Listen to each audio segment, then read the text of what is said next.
Now, when most people think of a colonial woodsman, they don't think of shoes. However, George Morgan, in his records between 1767 to 68, one of his foreman or brigade leader hunters, Joseph Hollinshead, had hired about 24 hunters that went with him for a year's time up the Cumberland River hunting buffalo in and around present-day Nashville. Of the 24 hunters that he hired, 8 of them bought shoes from George Morgan's trading store just a couple days before they left on the hunt. Apparently, they bought these shoes to wear. And an interesting thing about them, when they bought the shoes from Morgan, they also bought wool leggings and wool breechclouts.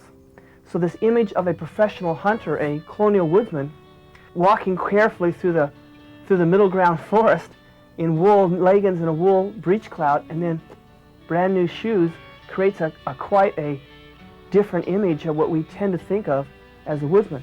Now, these particular shoes here are made by the Fagali Corporation, and they call these their 1758 model. They have designed it after a shoe that was dug up at an archaeological site at Fort Legionnaire, a French and Indian War post that was then along the frontiers of Pennsylvania. You can see it's straight last, nails in the heels. Shoes were often tied with laces or buckles. If you were a working class woodsman going into the woods, I'm sure you'd have laces as opposed to buckles. It would be my guess. Much more practical, doesn't cost as much, you're not going to see the shiny lights in the woods. Perhaps the most common and versatile of the woodland Indian moccasin was the center seam. It's very easy to make. It's often described by contemporary accounts of the period as being a moccasin made from a single piece of leather. And you can see the seam runs on the top of the shoe, down around the toe, and underneath to about where the toes end. And then at the end here, there's another seam going straight up the heel. These flaps were sometimes worn down like this. They're often extended, as many sources say, and taken up the leg and wrapped around to protect the wearer from the cold and the debris found along the trail. Here's your center seam moccasin with the flap extended higher up. It's used to wrap around the upper leg. Probably one of the more practical inventions, though, of all, found along the middle ground frontier is what is called the shoe pack. And these are examples of some very heavy and sturdy shoe packs for winter wear. Now, a shoe pack looks at first like a center seam with the seam run along the side and along the back, but it's different in that it has a sole along the bottom.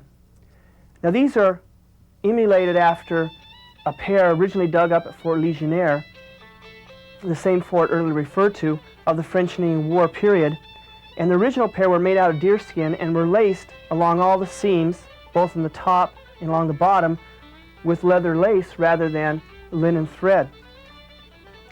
Now, the advantage of a shoe pack is that you can easily change out a lower sole when it wears out. You can put multiple soles. You can see this one has 4 sewn along the bottom here. You can put wool liners inside them, like these have here. They're made along the shoe pack too, with the seam along the front, the back, and then around the bottom. Shoe packs can be folded down, or they can be pulled up and with leather thongs wrapped around and tied off. But they are they're a pleasant and functional blend between the woodland Indian moccasin, kind of a halfway point between the moccasin and the European shoe. They can have heavier soles, be a little stronger construction, yet still feel like a moccasin.